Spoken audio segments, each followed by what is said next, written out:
Welcome to Campaign Call, our election panel show.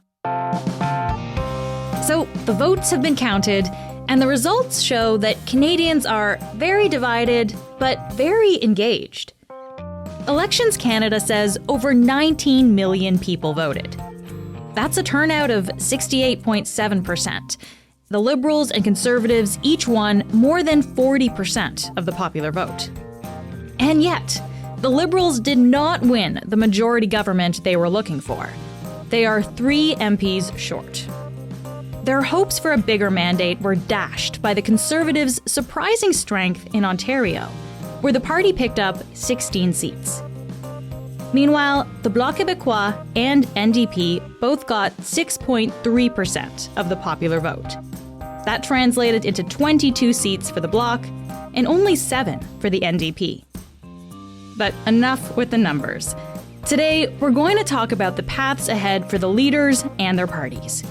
Here's today's panel. I'm Robyn Urback. I'm a current affairs columnist here at The Globe. I'm Andrew Coyne, and I'm also a columnist at The Globe and Mail. And I'm Gary Mason. I'm also a columnist at The Globe and Mail. And I'm Menaka Raman-Wilms, and this is the Decibel from The Globe and Mail.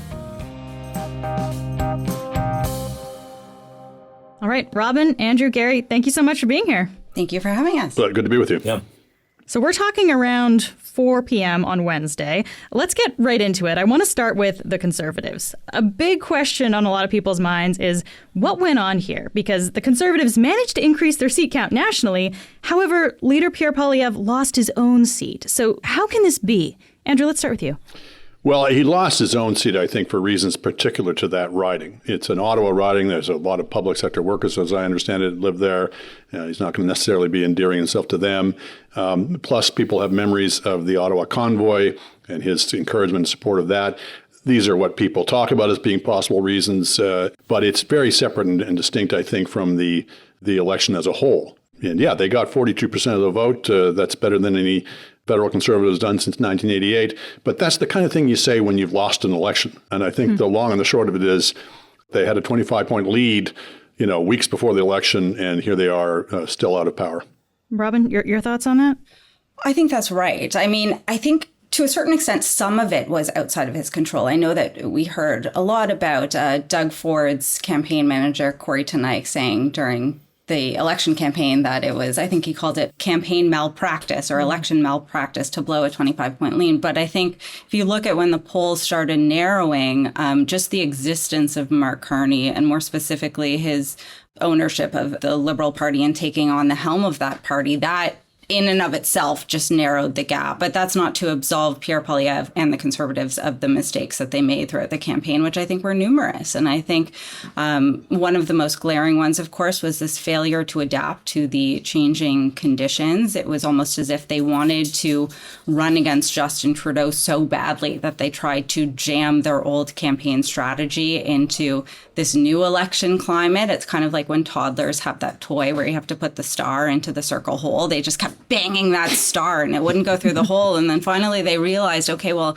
I need to find a different shape to get through. And they did that eventually. But I don't know. I think there was this real authenticity problem as well when it came to the Trump question. Like you would hear Pierre Poilievre say things like knock it off to Trump when Trump would threaten to, just annex the country or something like that. And he would say, no, don't do that. And then he would turn back to Mark Carney. And I think that there was this discomfort with him taking that line, which was particularly odd for a guy like Pierre Poilievre, who has spent 20 years being an attack dog in the House of Commons. All of a sudden, he's like this little schnauzer that doesn't know what he can do. So I think those were just a couple of the examples of how the Conservatives faltered throughout this campaign. And obviously, they did well generally, but not well enough to get it done.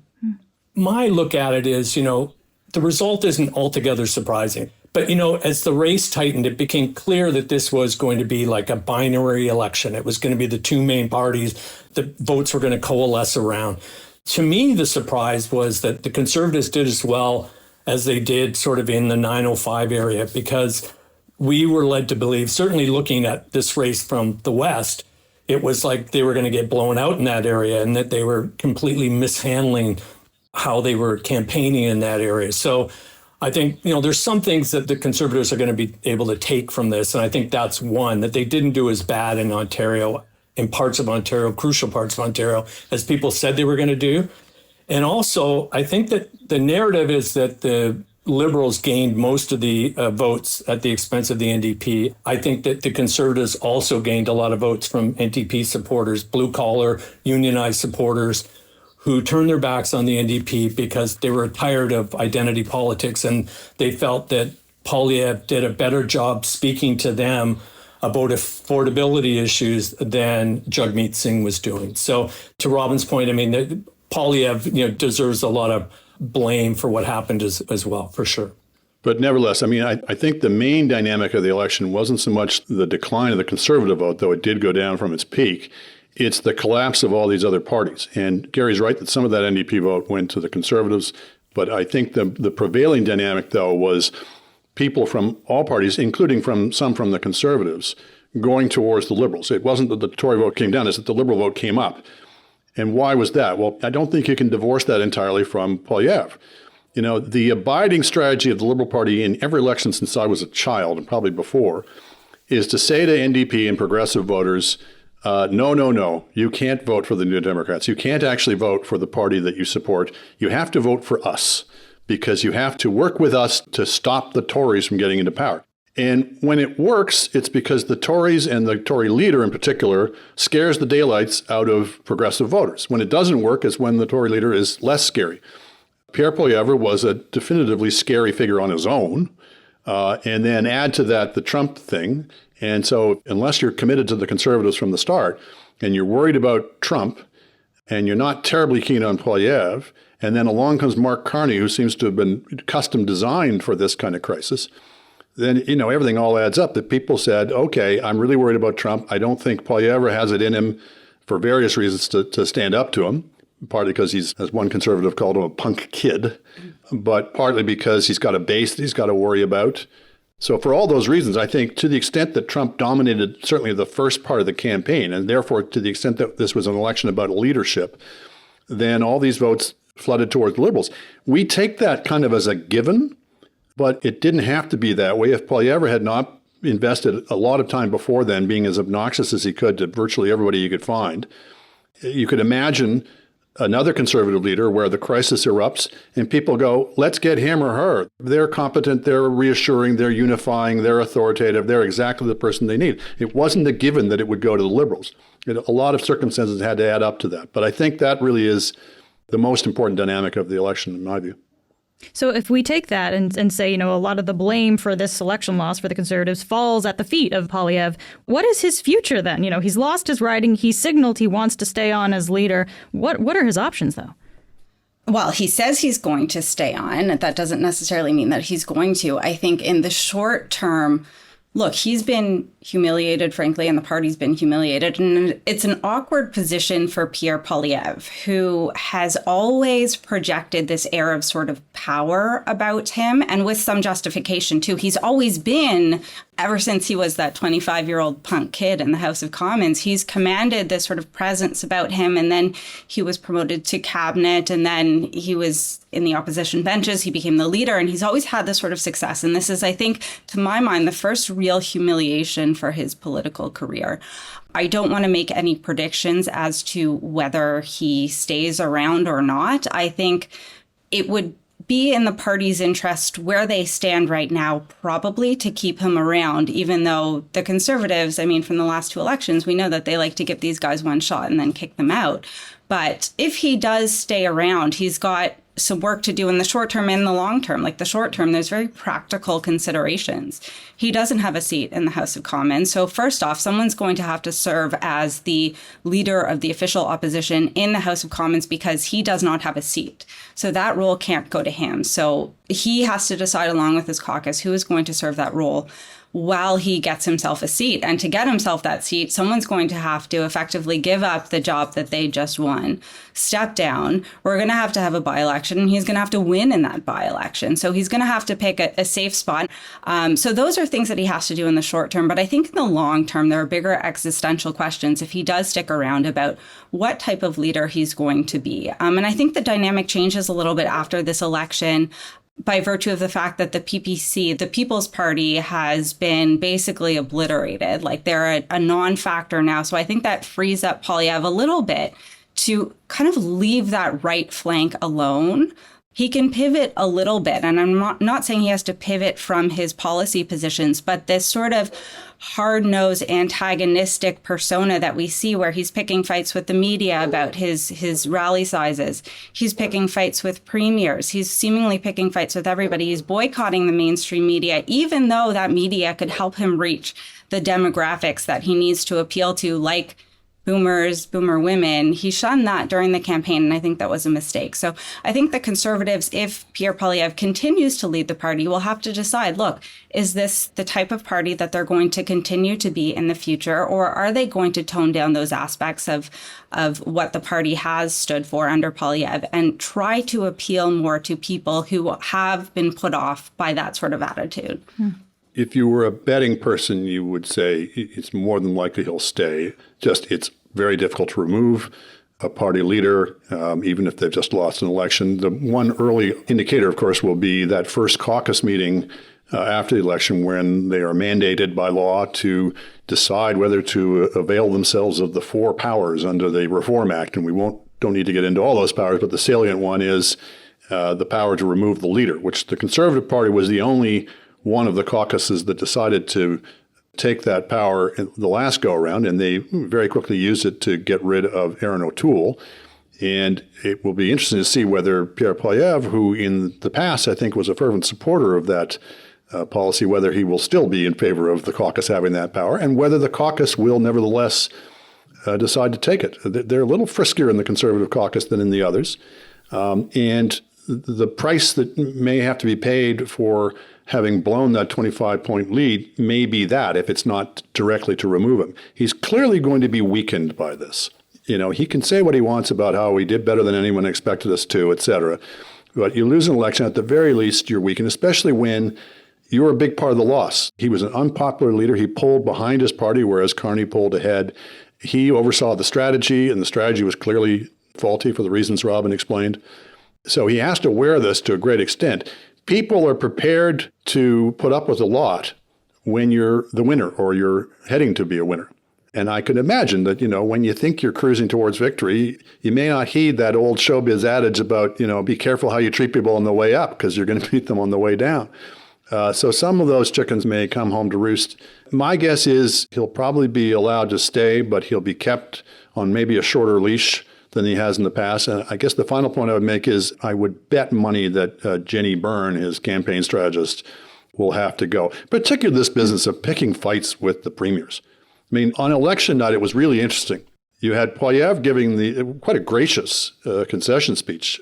But meanwhile, he's got his lieutenant, Jamil Jivani, basically declaring holy war on Doug Ford and the Ontario government.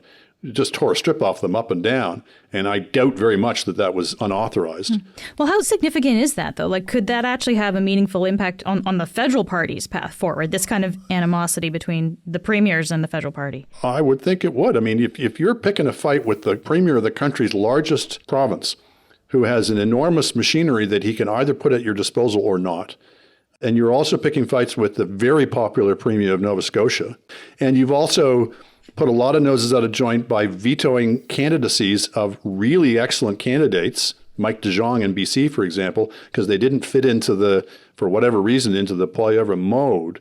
You've stored up a lot of trouble for yourself, in my opinion. Maybe I'll be proven wrong, but... I think the Jamil Jivani thing was particularly interesting. And I noticed today he posted a meme, too, of Doug Ford kind of like ripping off a Hulk Hogan shirt to say liberal underneath. They want to blame him for the loss, which is absurd. They're still going. But in a way, I mean, I understand the logic to it, sort of, right? I think Pierre Poilievre, this is sort of his way of kind of outsourcing those attacks. And I think you and I and people who are really plugged in know that, of course, this happened with the authorization of the leader. Like Jamil Jivani probably was not freelancing when he decided to go off on Doug Ford on election night or to post this meme. He's not doing it without authorization. But I think to the average person who's only quasi sort of plugged in because they have real lives, they don't know that these things are happening with permission behind the scenes. And what they see is Pierre Poilievre actually staying out of the fray. Like he's not engaging in these sorts of behaviors anymore. It's that guy, Jamil Jivani, if they know his name, who's launching these attacks against Doug Ford. So they hear the attacks, the message gets out there, but it's not explicitly tied to Pierre Poilievre, which could be to the leader's advantage. I think that anybody who thinks that Doug Ford and Cory Teneycke are going to get rid of Pierre Poilievre are mistaken, because he's incredibly popular in the West. And the West is where the heart of the federal Conservative Party is. So I don't think Cory Teneycke is going to be calling the shots, or nor is Doug Ford or anybody else. So I think Poilievre is going to stay in the job. I think his biggest job is going to be uniting the Conservative Party. He's got some fences to mend, but I don't think there's any question that he's going to stay in the job. Yeah. He's just too popular in the West. And I think a distinguishing factor in this, after this election compared to the one that Erin O'Toole lost in 2021, is that there was someone waiting in the wings, which was Pierre Poilievre waiting to take it over. To my mind, there's no one within the Conservative caucus right now who would take on that position. Yeah, I didn't mean to say that Ford could take him out, but I just think it's not particularly smart in the wake of a bitter loss to be basically opening up a civil war in the party and losing that resource that you could have on your side if you played your cards a little better. I just think that feelings were incredibly raw right after that loss. And sometimes people say stupid things, and, it's just, I don't think, you know what politics is like. Sometimes these feuds can last forever, and sometimes they can last a week. So you don't know how this is going to turn out. Well, the hardcore Poilievre supporter, you saw a lot of this online, is very anti-Ford. Whether this is all spontaneous or whether the word has been put out that he's to be the target of the 2-minute hate, it was really interesting seeing all these people, spontaneously or otherwise, attacking a very popular 3-term Conservative premier is a really odd sight. We'll be right back.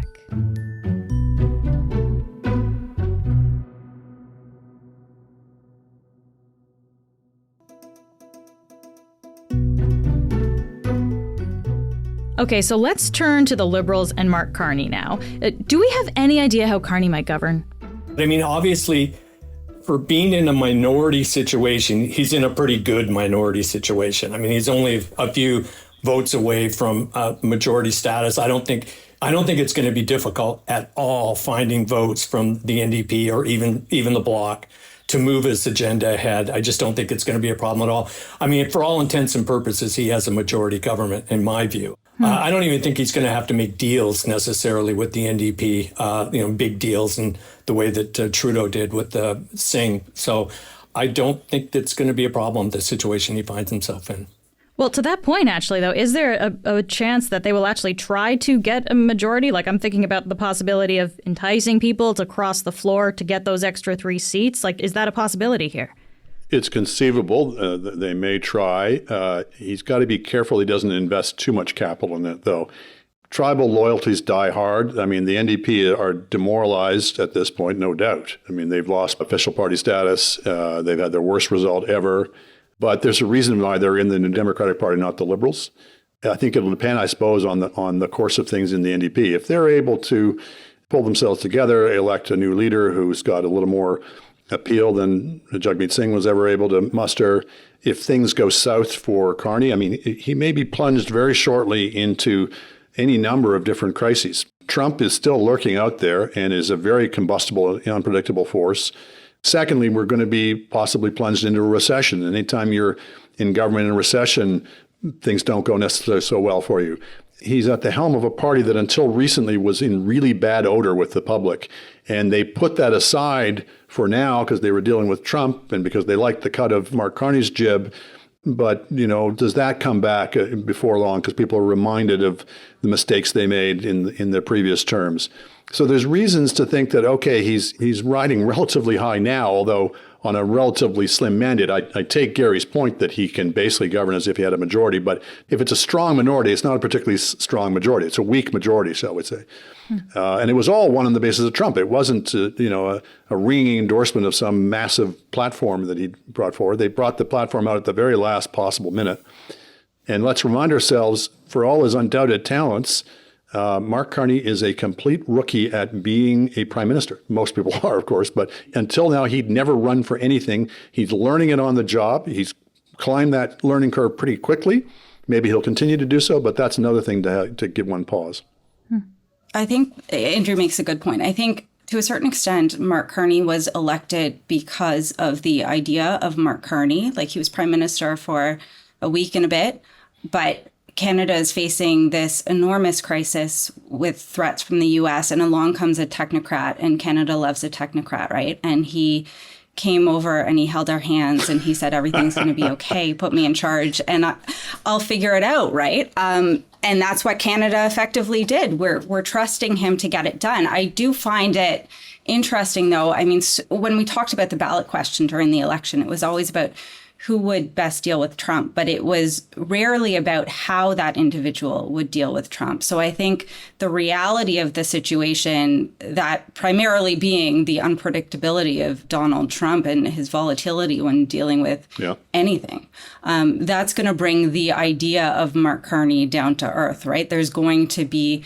struggle with Trump, no matter how well this first phone call or first meeting goes. But I do think Gary makes a good point in that the opposition parties are weakened. They're going to be distracted with their own events, the Conservatives certainly, and the NDP. And we heard from Yves-François Blanchet, the leader of the Bloc, who basically came out and said, look, you have our support for a year. Like, let's get some things done.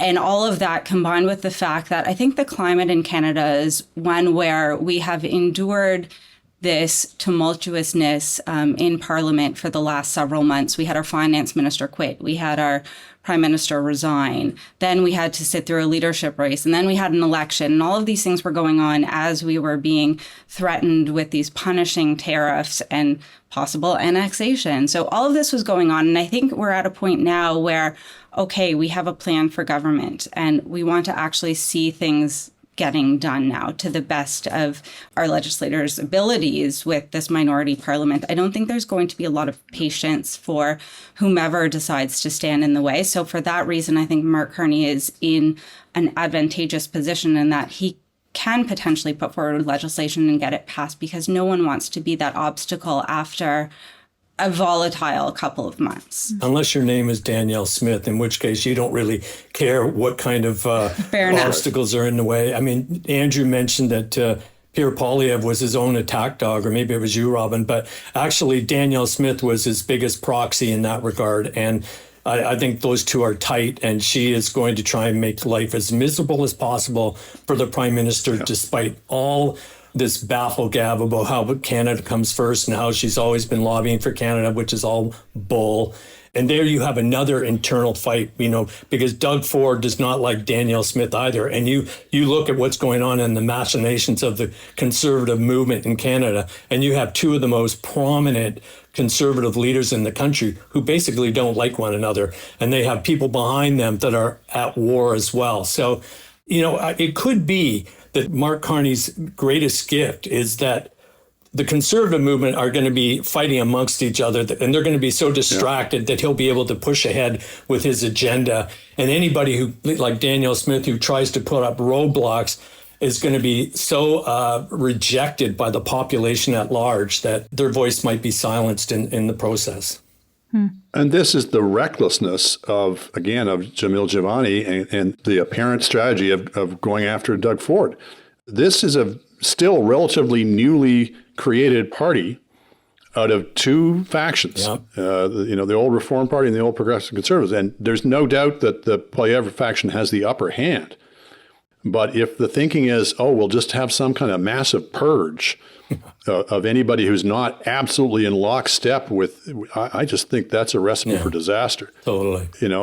They may be just foolish enough to do it. I mean, I was on that panel, on the set of the CBC that night, and all of our jaws were just on the floor listening to Giovanni because it went on and on. Giovanni made those comments.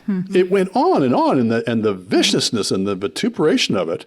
As I say, I think it was a calculated strategy to distract attention and blame Ford for the loss, which is ridiculous. All I could think of, Andrew, listening to him was, now I understand why he's such good friends with J.D. Vance. Exactly. It sounded a lot like him, didn't it? It sure did. Similar tone. And he kept talking about how Doug Ford never wears a suit. I don't know where that came from. That's a good point to pick up on, Robyn. Yeah.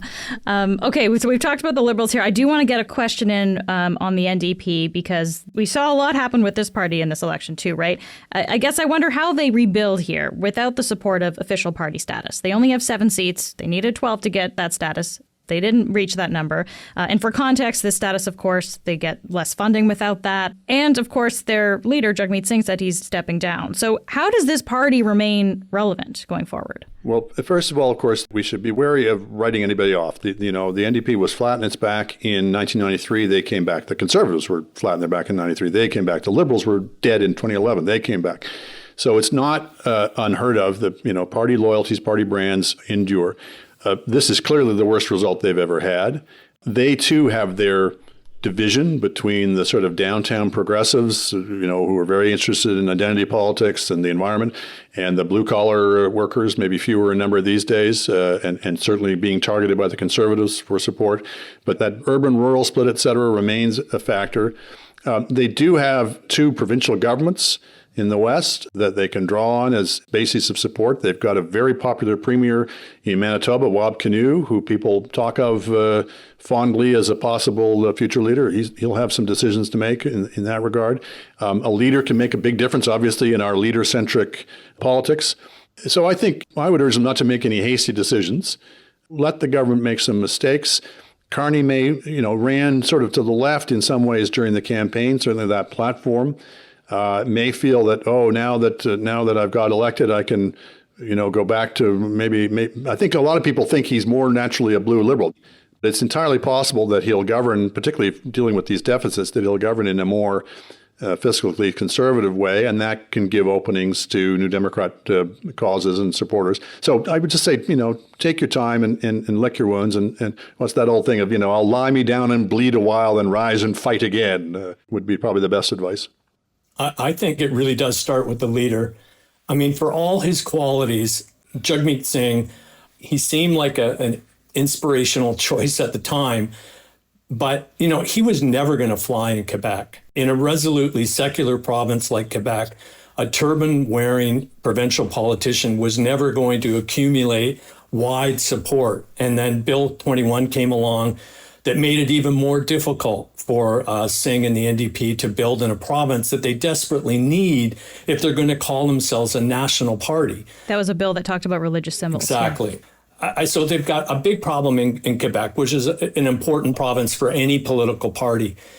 And then they also have the bigger problem, which is, what is the NDP now? What does it stand for? You look at NDP parties that have formed governments in British Columbia and Manitoba, and elsewhere. And those are NDP parties and governments that govern from the center. Like John Horgan, the NDP premier, told me, you have to govern from the center because most people are centrist. They're not to the left or not to the right. So for an NDP party that wants to form government, they have to have a centrist agenda. Now, the last NDP federally that tried to do that was Thomas Mulcair, and we saw what happened to him. He got dumped when he tried to start talking about balanced budgets and not embracing the LEAP manifesto and things like that, which were political suicide. So I think maybe the biggest thing is, they need a leader that can appeal to a broad swath of the population and that can articulate a policy platform that is appealing to a broader set of people than the NDP is appealing to at the moment. I mean, I don't know. I'm not even sure that the NDP haven't lost some supporters, traditional supporters to the Liberals permanently as a result of what we've seen happen in the last, 6 months. I also wonder if they've lost some support permanently to the Conservatives. If you Absolutely. look at the success that the Conservatives had in southwestern Ontario this election and some ridings that were heavily manufacturer-based, and even, some of the ridings I was looking at, like the Kitchener-Waterloo area, where there are a lot of students that seem to support the Conservative candidates, and that's very different, right? We would have thought that would have been solidly NDP territory. NDP had the workers, the students, and that seems to be shifting. My view is that an NDP revival has to start on the left, and there's room there now, frankly, because for the last decade, the Liberals were basically just taking that land as their own, right? And claiming that progressive territory and calling it liberal with all sorts of different initiatives and promises under Justin Trudeau. And of course, some of it was explicit with things like pharmacare and dental care. They basically took NDP proposals and made them their own. So I think the Liberals have yielded that space now for the NDP to come back as that progressive party. And I think some of the issues that really hurt it in this election won't necessarily be issues for the party going forward. Jagmeet Singh obviously is the first and foremost one, but also the Trump factor, which pushed people to Mark Carney. Hopefully, we're not going to see another 4 years after these 4 years, but you never know. So I think there is an opportunity for the NDP to reclaim that territory, but I think it's going to look very different. I don't know necessarily that the NDP of the future will be the NDP that represents the auto worker in Windsor, for example. It might be a very different type of NDP, at least starting from the get-go with a new leader, because it seems as though Pierre Poilievre, even starting under Aaron O'Toole made a concerted effort to reach out to workers, to blue-collar workers. There's some NDPers who have gone Liberal and are going to stay there. There's some NDPers who have gone blue and are going to stay there. But I think there's still a healthy proportion of Canadians who want that progressive option. And I think a renewed NDP can provide that. All right, we're going to have to leave it there. Andrew, Robyn, Gary, thank you so much for being here. My pleasure. Thank you. Pleasure. That was columnists Robyn Urback, Andrew Coyne, and Gary Mason. That's it for today. I'm Menaka Raman-Wilms. Our associate producer is Azure Sauder. Our intern is Olivia Grandy. Our producers are Madeline White, Michal Stein, and Ali Graham. David Crosby edits the show. Adrian Chung is our senior producer, and Matt Freiner is our managing editor. Thanks so much for listening, and I'll talk to you next week.